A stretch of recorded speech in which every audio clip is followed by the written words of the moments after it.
Hey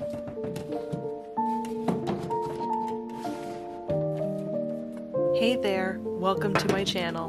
Today, I'm going to be creating 2 paintings, each of which are homework assignments from my art classes, the Mastery program with the Milan Art Institute. One of my assignments requires me to paint only using different shades of white, while the other is to paint a whole portrait. I have to complete each of these paintings in under 2 hours using oil. And in case you're not familiar with the nature of oils, it takes forever to cure, and if I'm not careful, I might end up with colors that are muddy and brown and completely ruin the painting. So I need to tread lightly and thoughtfully, which makes each of these paintings pretty challenging. So of course, I knew I had to tackle these head on and give it my best shot, starting with this rose painting using only shades of white. At first, you might notice the colors start looking fairly dark, which is purposefully mixed with white to give myself a starting base to create my flower form, and then slowly lighten the color layers until finally I get the result that I'm looking for, which is a white rose. I usually tend to veer away from painting anything with petals because of the sheer number and complexity. In my mind, it's like trying to herd cats. If I try to paint a petal, there's usually like 4 more behind it, and I immediately lose my spot and my focus, and I feel completely overwhelmed, which makes for a very frustrating painting experience. So to combat my tendency to panic at this point, I now go about it a different way. I mark the center of my canvas, choose one petal closest to the center of the composition, paint that, and then use that petal as a reference point to paint the other petals around it. And if I lose my spot, I simply find the center and go from there. I do this over and over and over again until I have a rosebud enveloped by lovely soft petals.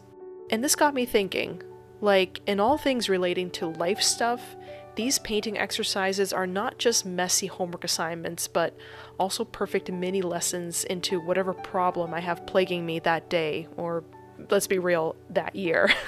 And in this case, it turned out that the major lesson I needed to figure out was grounding and centering into myself when I feel completely overwhelmed, which happens to me a lot more as a mom of 2 young kids. Centering kind of looks like this for me. Breathing, sometimes having to leave the room, and more recently, trying to find humor in the moment and just laugh at the ludicrousy that is toddlerhood.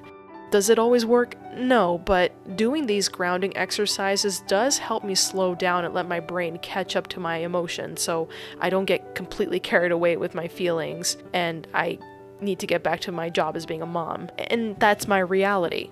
Chaos is always around me, and no matter how much I try to get away from it, it's always managed to find me again.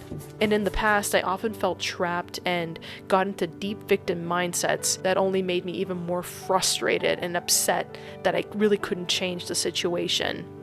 And then it was until I realized that I needed to stop fighting and just simply embrace this absolute chaos. Feel the feelings, acknowledge the exhaustion, let the tears roll out. All of this in the name of finding my balance again, my center point. Because recognizing and seeing myself again with kinder eyes, knowing that what I'm experiencing is a lot, is a really great way for me to center and fully be okay with what's going on around me. Come back to my reference point of feeling normal in whatever sense that is as a mom, and then try again with a more calm focus. And speaking of things feeling like a lot, the task of creating a full painting in under 2 hours, it felt so daunting to me. But just like those flower petals, knowing I only had 2 hours made me realize that my suffering wouldn't really need to last a long time. It's only 2 hours, and once the time's up, you're done. Brushes down. There's something so completely freeing knowing that the things I find hard won't last.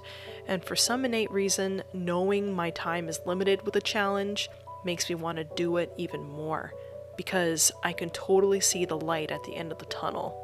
And perhaps that is how we should approach life's transgressions, or just life in general. Life will always be hard, but knowing we only have this one life to live maybe we can surprise ourselves when we rise to the challenge and create something we never thought we could.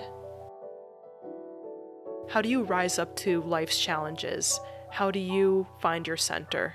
Comment below, let me know. I'm always want to hear from you, my darling, gorgeous, beautiful, wonderful queen bee. I hope you enjoyed this fun little paint session together, and I will see you all next time. Bye.